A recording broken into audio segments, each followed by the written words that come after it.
Hey there, we're going to talk about the mandolin solo that Adam Steffey plays on No Hiding Place from the Alison, Krauss and Union Station album So Long, So Wrong. It offers us an opportunity to look at a couple of things in various B positions, as well as some techniques that we don't necessarily see all the time. Before we get started, let's go through a slowed down version of the tune with the tab. 2, 3, 4, 1.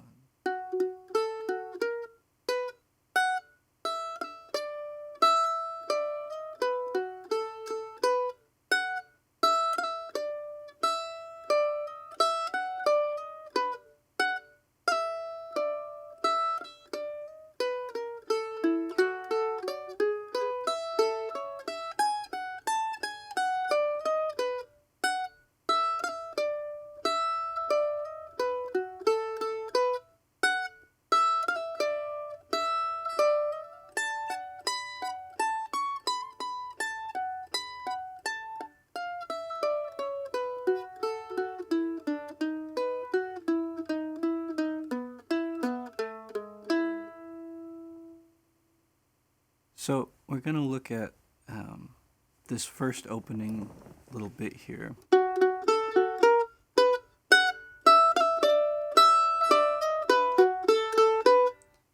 That's kind of the repeating theme that shows up a bunch of times.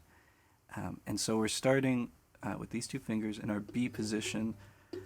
We've talked about this before in other videos. We're going to put our index finger on the 2nd fret of the A string and our middle finger on the 4th fret of the D string and get this double stop going.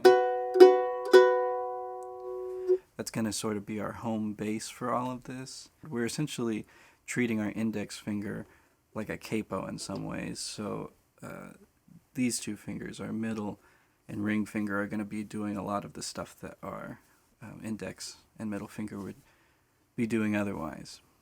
So we have where we're starting on the 4th fret here, going to the 1st fret, and then up to the 2nd fret. And this 2nd fret is really staccato. It just cuts off really soon. And we play this 2nd fret on the E string next, and it's also staccato. And then we have the sort of triplet-ish thing that happens next.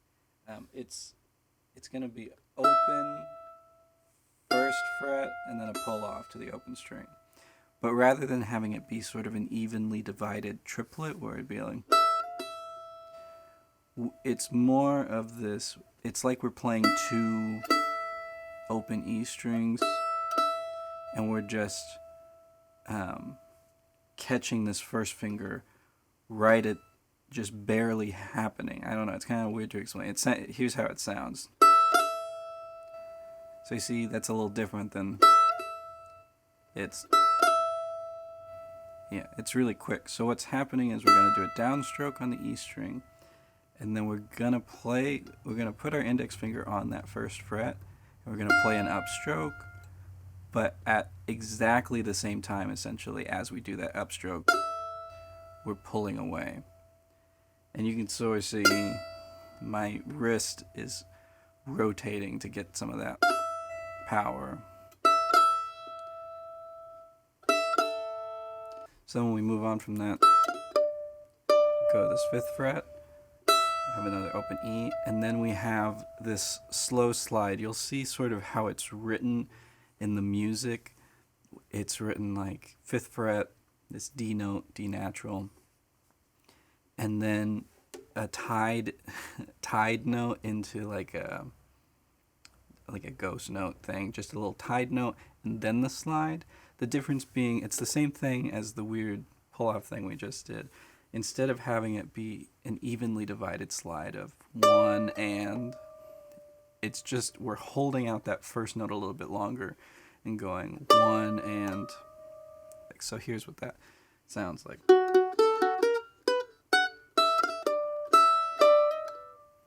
It's just a little bit hanging on that 5th fret before you slide into the 6th fret. And then we have just this little bit closing it out. And so this is really taking advantage of this tune being in this, it's B major, but it's very modal, meaning like it has this sound sort of between major and minor. And the flat 7 note sounds really good in that situation. And in the key of B, that's the flat 7 is A. And so we're really taking advantage of this open A string and doing things like... So that's a nice way to close out that phrase. And then following that, it's the same thing again, pretty much.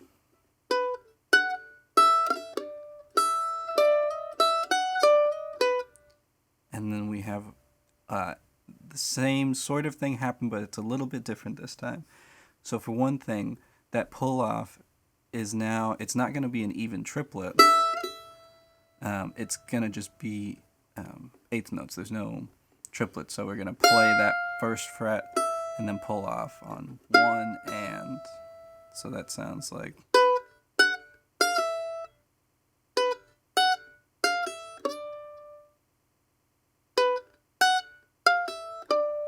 It just gives it a little bit of variety. Then we do this lick.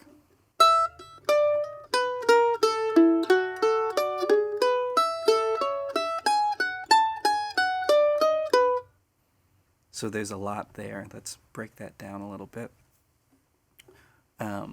Getting into it, we have our regular slide that sort of slowed down. But now we're going this chromatic move.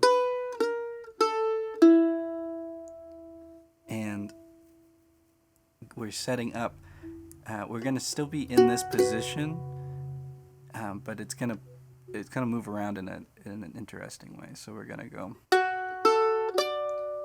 so that's like a D arpeggio. We start on the F sharp, play the open A, and then the D on the 5th fret. And then I'm not sure necessarily how Adam does the fingering. The way that I've been doing it is now I'm using my pinky to catch the 6th fret of the D string, which is another triad, at G sharp, B, E. This is like an E chord. So we have a D chord being outlined, and then an E chord. And then from the E chord, we're going to go to A, actually, and do an A triad now. So we're going to start on A, and then C sharp, and then E. So we have... And then it's a little bit different to pull it back into B. We're going... which is really clever. It's a nice... playing this 2nd fret of the E string, that's F sharp. That's the 5th note in the B scale. And that 5 chord feeling is always going to pull us back. And in addition, we're using that same flat 7, the A note, to keep that bluesy feeling. So we go sort of moving down, and then we do the flat 3rd, which is a D natural, into a major 3rd, sort of, again, that modal thing where it's not really in either. And it mimics that slide from before. So now, after the lick, we have, we're back to that same little theme again.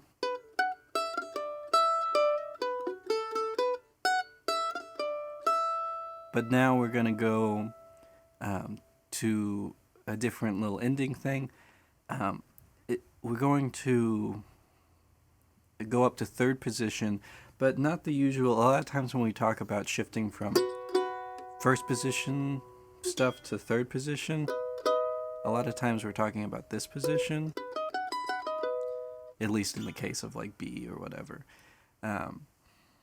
But this is kind of a position that we don't actually talk about a lot. It's still third position, but it's based out of this B dominant 7 position. So here we have where we have F sharp and B, and we can do that an octave higher. The F sharp on the, ninth fret of the A string, and the index finger on the 7th fret of the E string.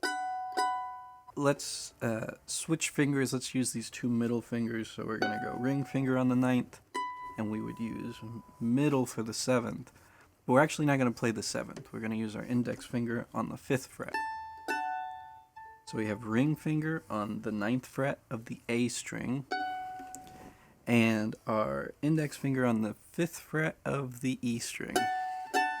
Feels like it was maybe a little more complicated than it needed to be. So that's part, it's filling out like this B7 chord.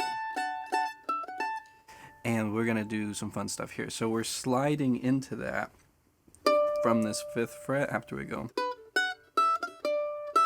Normally we're doing that slide. We're going to still do the slide. We're just going to slide up to that 9th fret with our ring finger.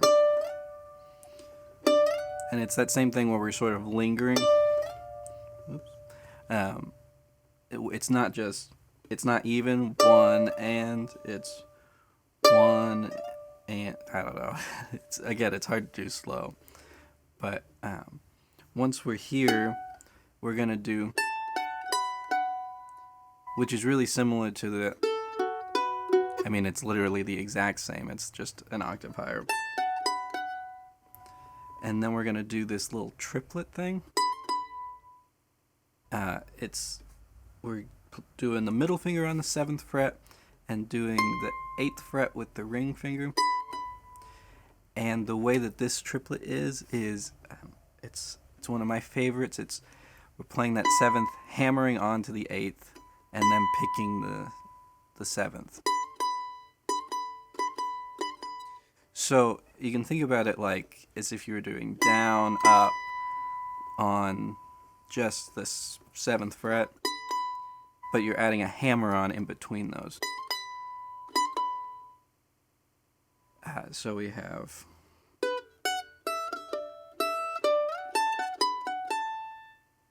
I forgot the 9th fret before that.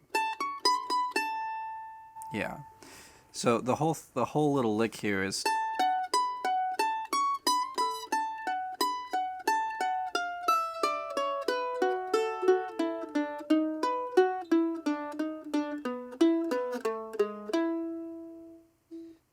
which is a very long string of 8th notes, which is something Adam Steffey does a lot in his solos. This kind of just this big movement here, going up an octave and then going down 2 full octaves.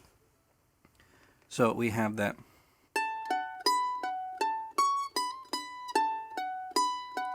So it goes back to that again. And then our little triplet thing. And then it does that same first part again. And then we're going to do a move that's going to help us shift back into first position. We're going to go 5th fret, 5th fret, 9th fret, 8th fret, and then we're going to play that open E string. It's this chromatic run, which we've done already in this song at this same sort of section the first time I came to it. Now we're doing it an octave higher. But instead of playing the 7th fret, we're going to play that open E, so we can use that as our opportunity to shift back into first position.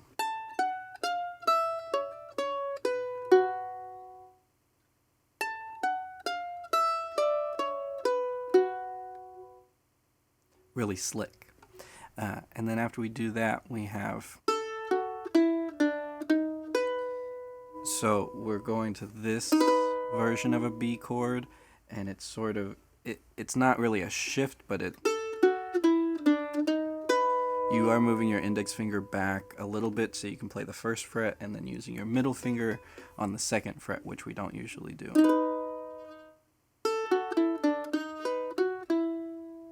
And then because of that, you would use your ring finger to play this 4th fret, middle finger 2nd fret, And then what happens in this next measure, there's two measures in this thing where every time I listened to it, I heard something different, so I couldn't really tell exactly what was going on.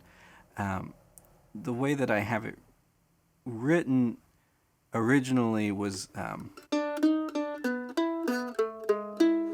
which makes sense, but I feel like other times I've listened to it and I've heard, which maybe also works. I played in the video, so I think that's what we'll go with for now, but know that that's a little up in the air. So after we go, then we're gonna go, so that's like 1, 2, 1, 4, 2, and then 4, 2, 1, 2 on the G string and then the D string. And that little thing there, we've talked about before in other contexts. It's that Bill Monroe sort of like that little triangle around the root note. So here, this whole solo has been over a B chord, but it's moving to an E chord, and so this little lick at the end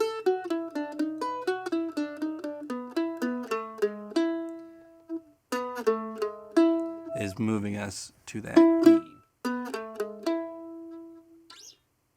Hey, I've tried to film this video, this like little ending bit, like a dozen times, and I've hated it every time, so I'm just gonna have to say that this is enough. the old cell phone video. But yeah, I hope you enjoyed this. Oh, that's my microwave. I got some more that I'm working on that I'm excited about, and there should be more coming, so be sure to subscribe, like, and share, and comment. All those things help a lot, and if you want to help even more, you could check out the Patreon page. That is where the tab is living anyway, but there's tons of other stuff there, and that's sort of like the central location for all of the various things that I'm doing. I'm trying to make it even more sort of central. So check that out, and I'll see you soon. Bye.